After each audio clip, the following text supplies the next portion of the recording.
imagine that you're looking for a stable partner, right? So you might think, well, what do you want in a stable partner? And at least in principle, one of the things you don't want is too much mismatch between you and that person on the 5 fundamental dimensions. So for example, if you're really extroverted and you have a really introverted partner, you're going to engage in continual conflict about how much social activity the two of you should subject yourself to. And it's very, very difficult for people who widely differ on those dimensions to come to consensus, because it's not just a matter of opinion, right? It's really a matter of different, if you're looking at extremes, of really different types of people. And the thing about introverts is they just don't enjoy large-scale social interaction that much. One-on-one, they're often fine, but in a group, they don't like that, and it tires them out. Whereas a real extrovert, it's like you isolate them and they just wither on the vine, because a huge part of what actually motivates them in a positive way is tangled up with social interaction.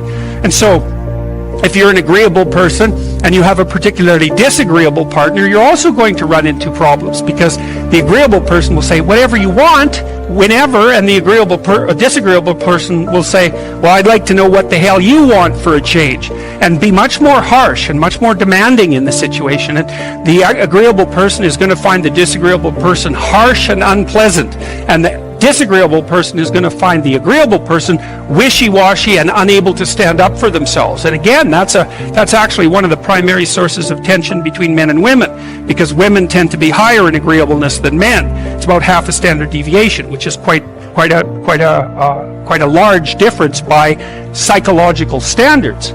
So there's the problem with agreeableness. With conscientiousness, well, if you're conscientious, you're industrious and orderly.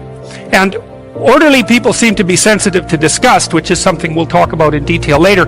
But our latest idea is that, it's not my idea, it's actually the idea of my graduate student, Christine Brophy, is that industrious people find it unpleasant and unsettling to not be doing something. So it isn't so much that industriousness makes them happy or fills them with positive emotion. That would be more extroversion, right? Because extroversion is the positive emotion dimension. It's that industrious people can't stand sitting around doing nothing.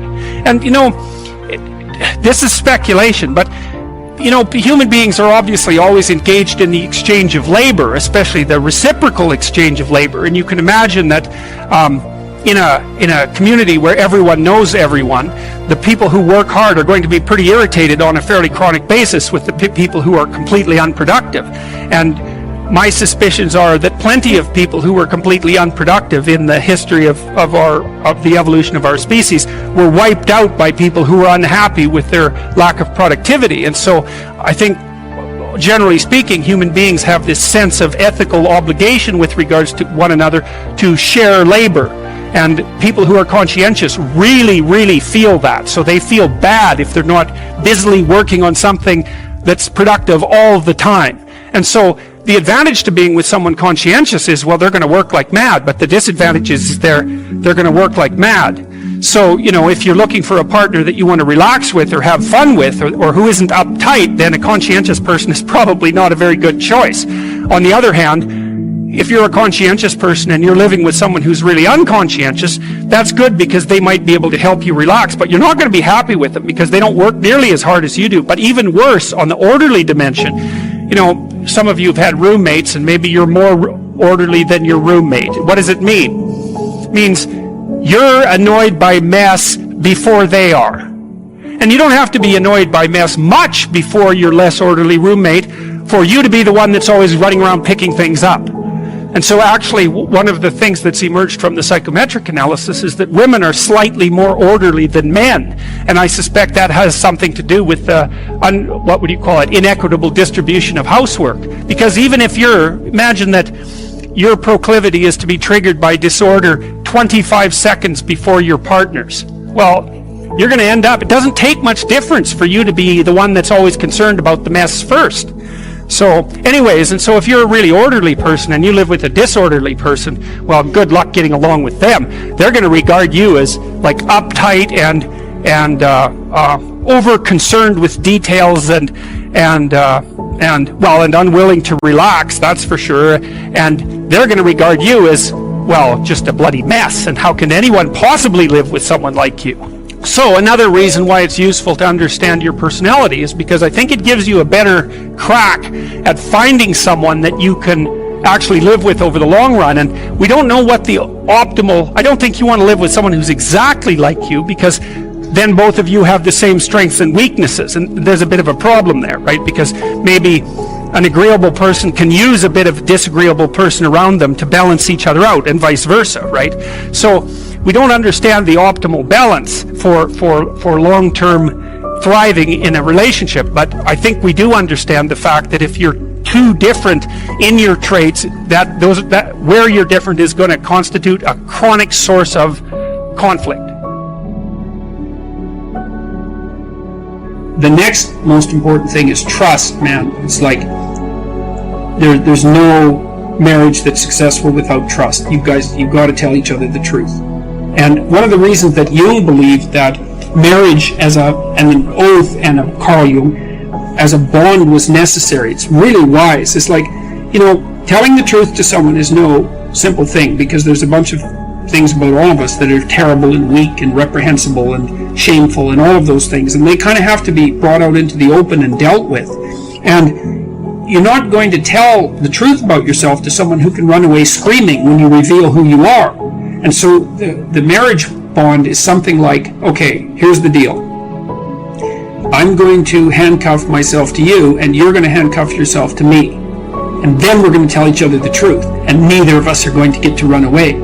And so once we know the truth, then we're either going to live together in mutual torment, or we're going to try to deal with that truth and straighten ourselves out jointly. And that's going to make us more powerful and more resilient and more and deeper and wiser as we progress together through life. And I think that's absolutely brilliant, because if you leave the back door open, man, you're going to use it, that's for sure. And the oath is there, and this was Jung's commentary on the spiritualization of the human pair bond by Christian marriage, for example, which emphasized the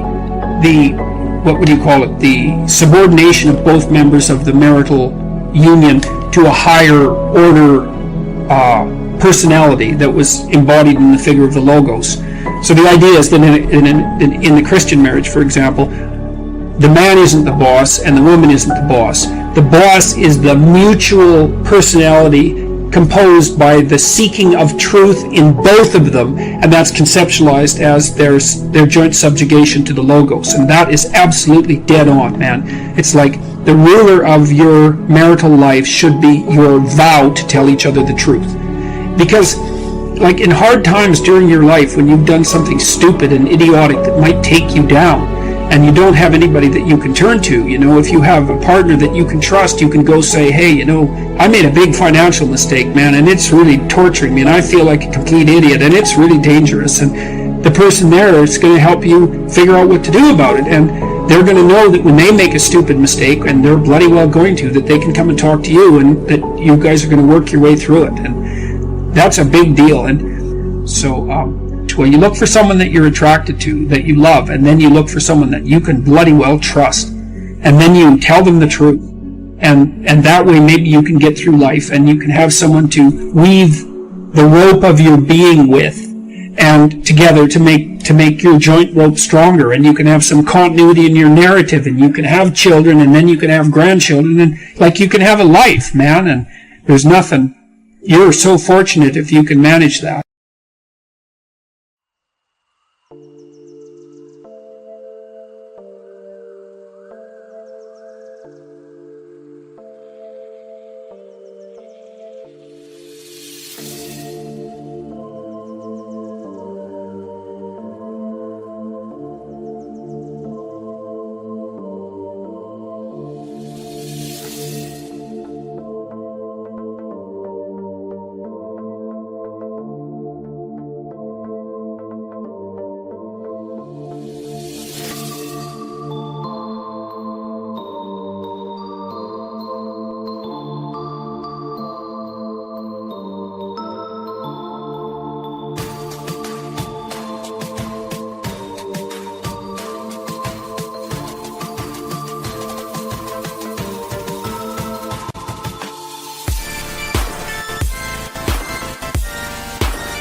is down, what's left is right. Chasing stars and holding you. I can't see the end, but we'll see it through.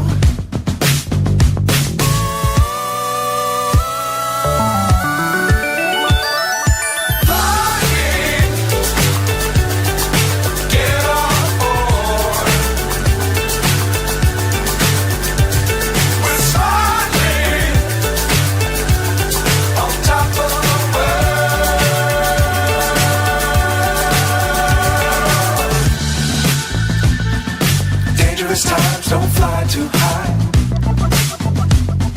Be sure to keep the ground in sight. Fly forever if you keep it tight. Love the world, but keep the sky on your mind.